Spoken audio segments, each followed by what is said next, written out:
Alright, up on the schedule today we have Generac GP6500. This is the non-electric start version, but the process will be the same for this, the 5500 and probably the 7500 as well. So by accident I left the fuel petcock open after using it a couple years ago. We had a power outage recently for a few days and I went to turn this thing on, and of course the carb was jammed up. The main jet was completely clogged. I got it running, but it was leaking oil around the float bowl, around that oil or that O-ring gasket. So anyway, just ordered a new carb, came in today. So we'll swap this carb out. As with all my projects, I haven't done this before, so we'll be learning right along with me as we go through this process. I'll try and make it as fast as possible, so not to bore you too much, but we'll see how it goes on learning the steps as we go along. So the air filter cover off. Air filters can come out. Okay, looks like I have to pull all these screws here off first to get the air filter housing off. Before we get started, is it just me, or do you find yourself using one of these cheapo mechanics tool, like all-in-one type sets? I have a Stanley here from years ago, over all of that. So I have all the special tools in there, anything specific like a special tool I'd have in there to use. But I find that when I'm working on something, it's easier to just grab this all-in-one set and go to town. So I don't know if I'm alone there, but I find that's used more often than all my mechanics tools.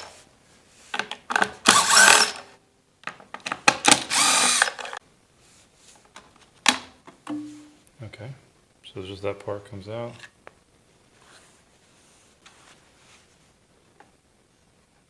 Probably 10 millimeters there.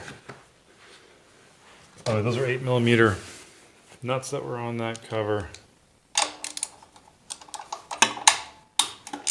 These are 10 that hold the carb on.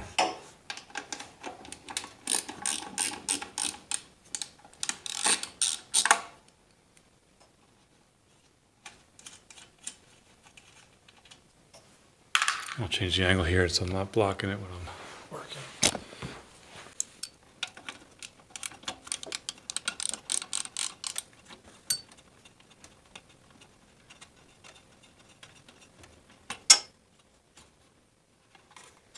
Take this breather hose, pull that out. It's in the way there. Okay, another vent line for the fuel. Over on this side right here.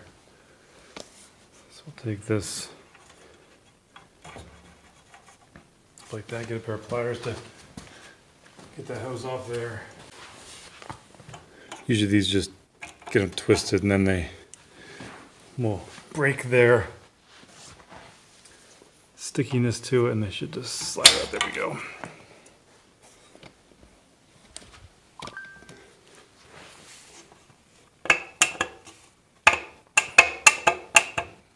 Still hanging on here. 10 millimeter on the back side here. Right down that bracket that attaches to the back.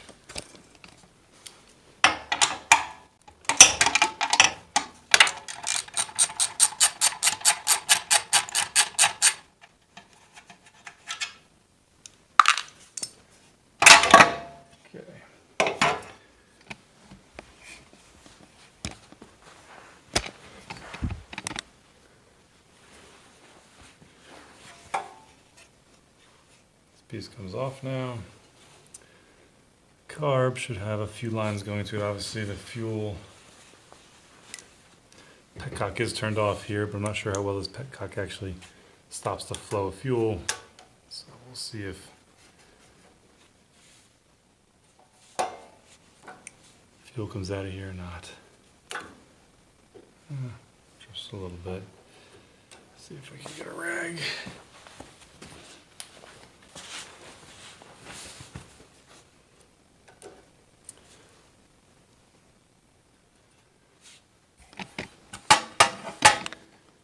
So we also have linkage for the throttle. Or maybe we pull the carb off first. I said I'm learning right along with you how to take this thing apart. So pull the carb off, and then we can rotate that carb to there, and then the linkage should slide right up.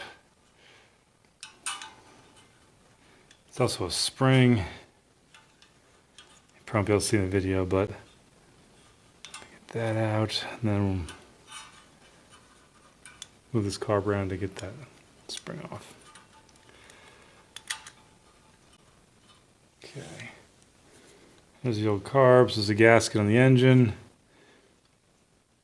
It's actually stuck to the carb here, one on the back face here. So let's open the new carb pack and see what we got. So we match up this new part. Came with an air filter. The old air filter is fine, but gasket's there. The main part is the new carb. The old fuel line is still fine, so we're going to reuse that. Now, you always want to, before putting this on, compare the parts, make sure you have the right piece.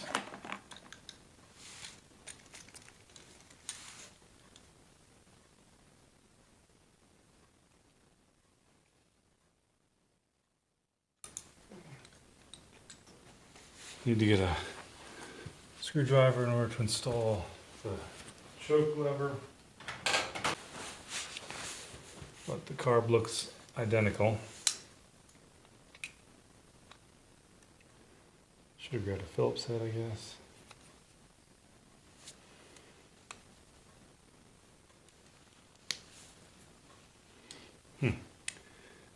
Screwdriver's chipped in the end. I gotta get a new, it's a Craftsman.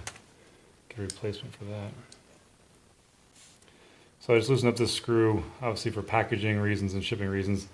They pulled this handle off. So that handle will go over top of that stud.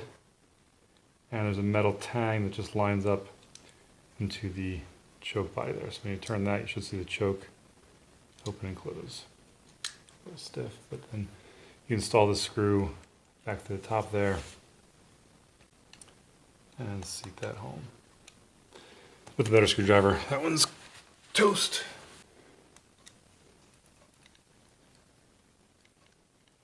Okay.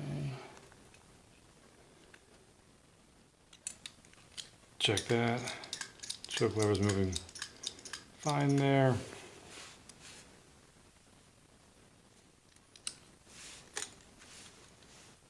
Butterfly valve on this side. Identical.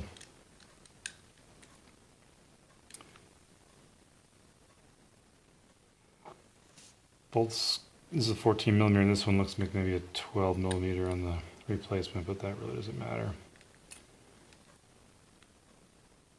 You can see that O-ring right there is popping out. So could have rebuilt this, but it was sitting for years with bad gas. So again, for the cost of rebuild kit, I got this whole tune-up kit. Let's open our gaskets.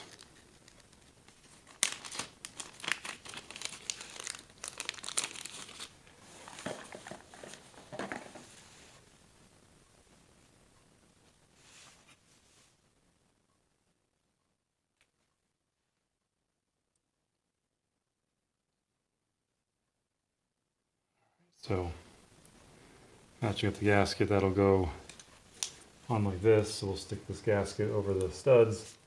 There we go. Can now slide the carb back on. Put the fuel line on here. It is dripping a little bit, so just to keep fuel from dripping out. Now the next gasket on this side looks like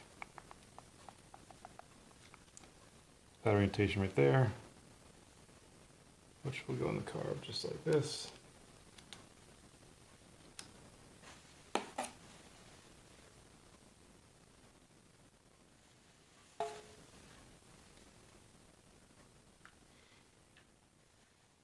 This other gasket I'm not sure I need. I don't see any other gaskets on the parts, so maybe that was for a slightly different mounting, but regardless, we have the right gaskets on here. Actually, before I put the carbon, remember I got to put that linkage back in. So off we go with the fuel line. Bring this over here.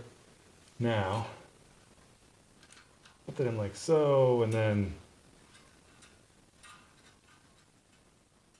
wrap this spring down through that hole. Okay.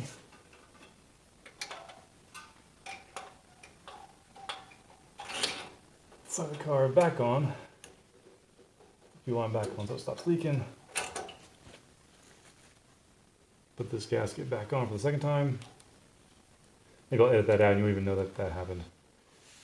Again, I'm never claiming to be an expert on any of this stuff. I'm decent with small engines, but I'm learning as I go on each project I do because I don't repair Generac GP6500s on a regular basis. So I'm sure if I did, I'd be a better instructional video.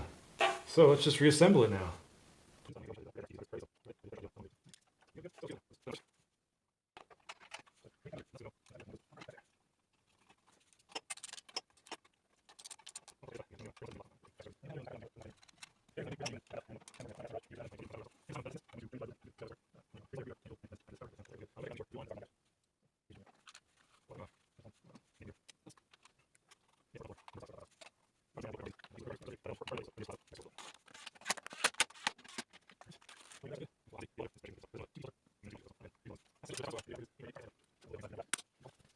Alright, let's see how many pulls it takes to start this with a brand new carb. So make sure your switch is turned on. Your choke is on is this way, I guess. That side. Let's give it a go.